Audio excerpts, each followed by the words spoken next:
उस गांव में एक लकड़हारा रहता था जिसका नाम रामू था। रामू बहुत ही ईमानदार और मेहनती था। वह हमेशा अपने काम से खुश रहता था। उसके पास ज्यादा पैसे नहीं थे, लेकिन वह अपनी जिंदगी से संतुष्ट था। रामू के परिवार में उसकी पत्नी और उसके 2 बच्चे थे। रामू सेठ लालचंद के यहाँ लकड़ी काटने का काम करता था और लकड़ी काटने के बदले में सेठ लालचंद रामू को पैसे देता था, जिससे रामू और उसके परिवार का जीवन व्यापन होता था। सुमन, मैं काम पर जा रहा हूँ। आज बहुत देर हो गया है, तो तुम बच्चों को स्कूल छोड़ आना। जी, स्कूल तो मैं छोड़ आऊंगी, लेकिन मोनू और चिंकी पिछले 2 दिन से कह रहे हैं कि उनके स्कूल की टीचर स्कूल की फीस मंगा रही है। हाँ, तो जाकर दे आओ ना स्कूल की फीस। अजी कहाँ से दूं? आप जो पगार लाते हैं उसमें मुश्किल से तो घर चल पाता है। अब उतनी सी तनख्वाह में मैं बच्चों की फीस का इंतजाम कैसे करूं? अजी मैं एक बात आपको साफ साफ कह देती हूँ, आप सेठ लालचंद जी से पगार बढ़ाने की बात कहिए। दिन पर दिन खर्च बढ़ता जा रहा है। बाजार में अगर सब्जी लेने निकलो तो सब्जियों के दाम आसमान छू रहे हैं, और बच्चों की पढ़ाई का खर्चा, घर का खर्चा अब इतनी कम तनख्वाह में कैसे गुजारा होगा? ठीक है, मैं आज ही सेठ जी से थोड़ा पगार बढ़ाने की बात करता हूँ। इतना कहकर रामू काम पर चला जाता है।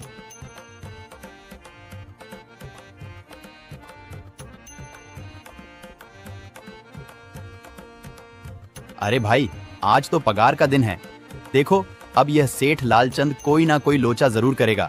हमेशा कोई ना कोई बहाना बनाकर पगार कम कर देता है। और अगली बार तो मेरी आधी पगार काट ली थी, यह कहकर कि जो मैंने लालचंद जी से 200 रुपए उधार लिए थे, उसका ब्याज बढ़कर 1000 रुपए हो गया है। इसलिए मैं तुम्हारी पगार में से 1000 रुपए काट रहा हूँ। हाँ हरिया भाई, तुम एकदम ठीक कह रहे हो।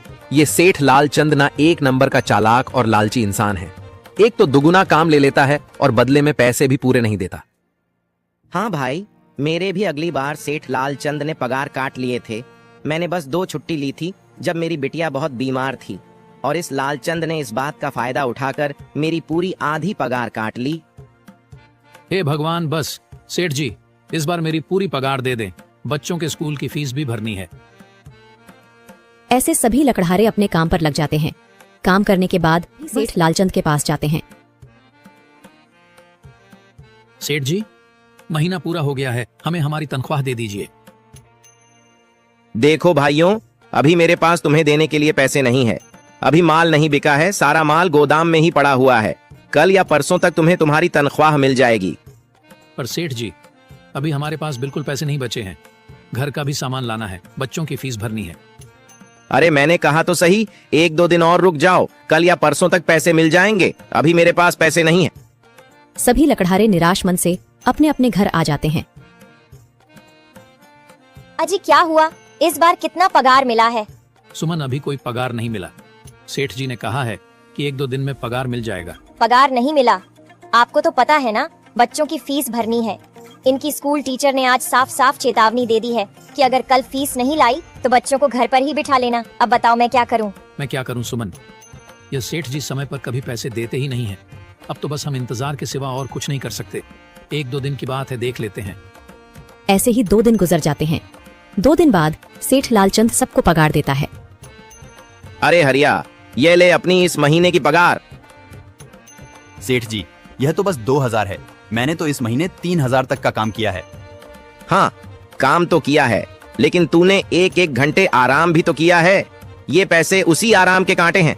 पर सेठ जी, आपने तो कहा था 8 घंटे काम के महीने में 3000 मिलेंगे, और मैंने तो 8 घंटे काम किया और 1 घंटे आराम। देख हरिया, मुझे ज्यादा हिसाब किताब न समझा। ये 2000 रख, अगर चाहिए तो, और अगर नहीं चाहिए तो कहीं और काम ढूंढ ले। बेचारे हरिया के पास उन पैसे को लेने के सिवाय और कोई रास्ता नहीं था। हरिया चुपचाप वह पैसे रख लेता है। रामू, ये लो तुम्हारे 2500 रुपए।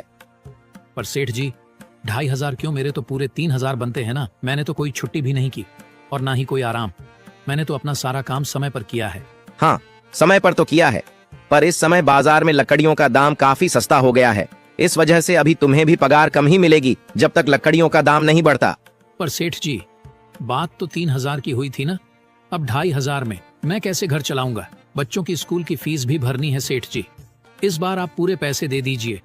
2500 ही मिलेंगे तुझे। यहाँ काम करना है तो कर, वरना कहीं और काम ढूंढ ले।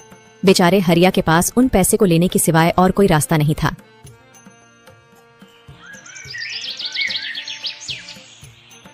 अरे भाई, यह सेठ लालचंद एक नंबर का बेईमान इंसान है।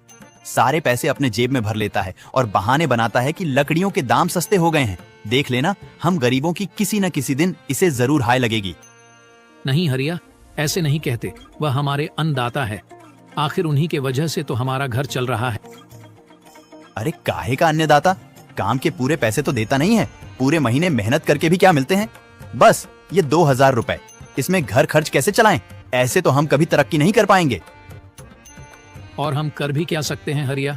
हमें लकड़ी काटने की सिवा और कोई काम कहाँ आता है? और कोई काम खोलना भी चाहे तो उसके लिए हमारे पास इतने पैसे कहाँ हैं? अब जो भी हो, हमारा तो बस ये सेठ लालचंद ही सहारा है ना। कुछ देर बातें करने के बाद अपने घर की ओर निकल पड़ते हैं।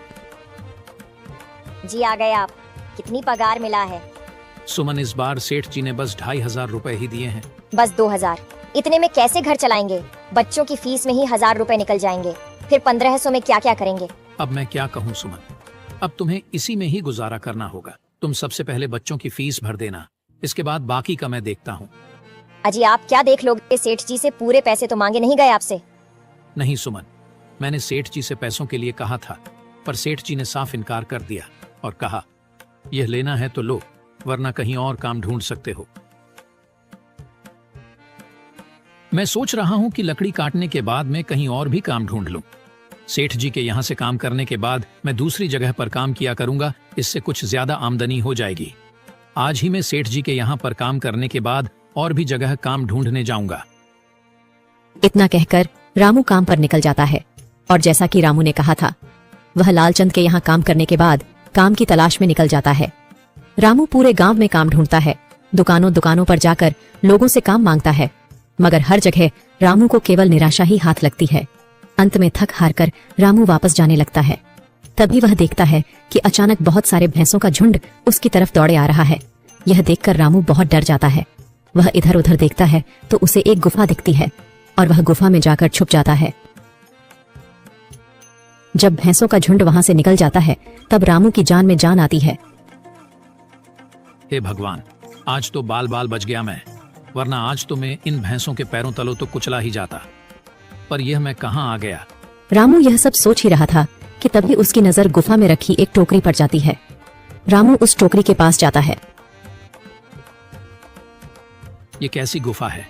ये कैसी टोकरी यहाँ पड़ी है? इसे मैं घर ले जाता हूँ, सामान रखने के काम आ जाएगी। रामू जैसे ही उस टोकरी को हाथ लगाता है, गुफा में से एक आवाज आती है, रुक जाओ, इसे छूने की कोशिश मत करो।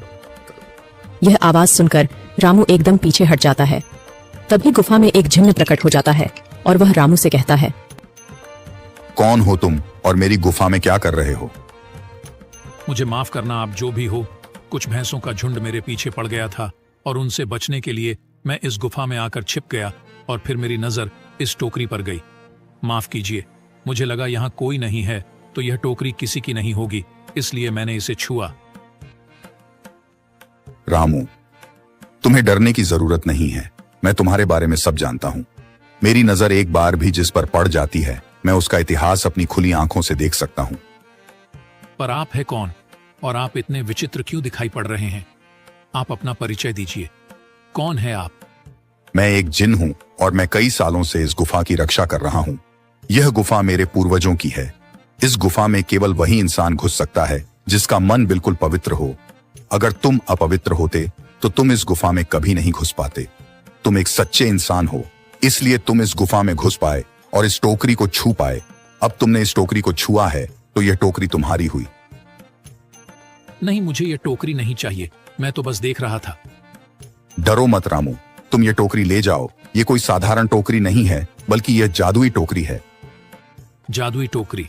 क्या यह वही जादुई टोकरी है जिसके बारे में हमारी दादी कहानी सुनाई करती थी कि किसी गांव में एक जादुई टोकरी हुआ करती थी और वह सबकी इच्छाएं पूरी करती थी?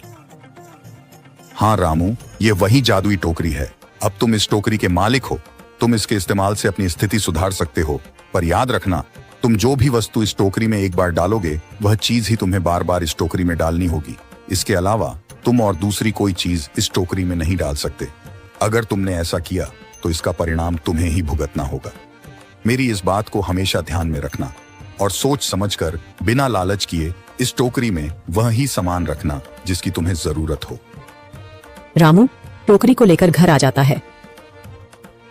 सुमन, ये देखो, ये मैं क्या लेकर आया हूँ।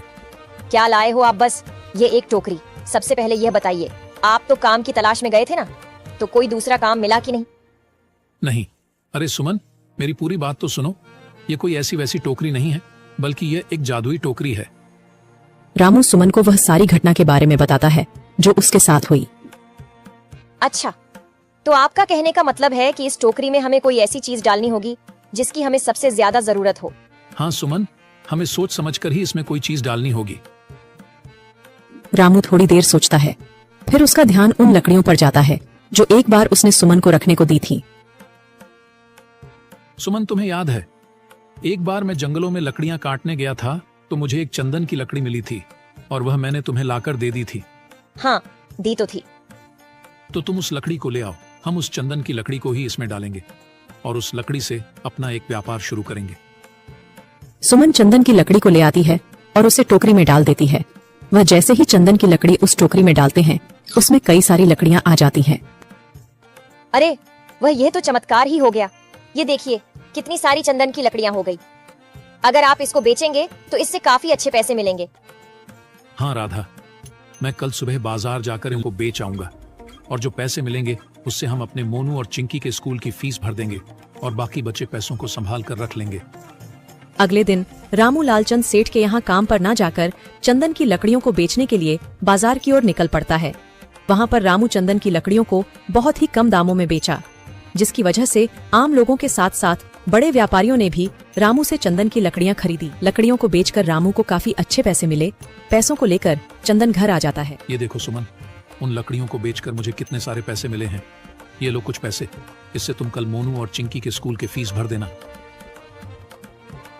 अच्छा, तो मैं काम पर जाता हूँ। अजी, आपके पास तो अब यह जादुई टोकरी है, तो अब आपको उस सेठ लालचंद के यहाँ काम करने की क्या जरूरत है? हाँ सुमन, मैं सेठ लालचंद जी के यहाँ काम पर नहीं जा रहा, बल्कि मैं तो वहां पर जो काम कर रहे बाकी के लकड़हारे हैं उन्हें यह खुशी की खबर देने जा रहा हूँ, क्योंकि सेठ लालचंद जी से मेरे साथ साथ वह लकड़हारे भी बहुत परेशान थे। इसलिए अगर मेरा भला हो रहा है तो क्यों ना मैं उन सभी का भला करूं। वह सभी बहुत ईमानदार लकड़हारे हैं, वह सभी बहुत मेहनत से काम करते हैं, मगर लालचंद ने कभी भी उनको उनकी मेहनत के सही पैसे नहीं दिए। इसलिए मैंने सोचा है क्यों ना मैं उनको अपने इस काम में शामिल कर लूं। हाँ जी, बात तो आपकी बिल्कुल सही है। अगर आप सभी लोग एक साथ मिलकर काम करेंगे तो हम सब बहुत जल्द ही तरक्की हासिल कर लेंगे।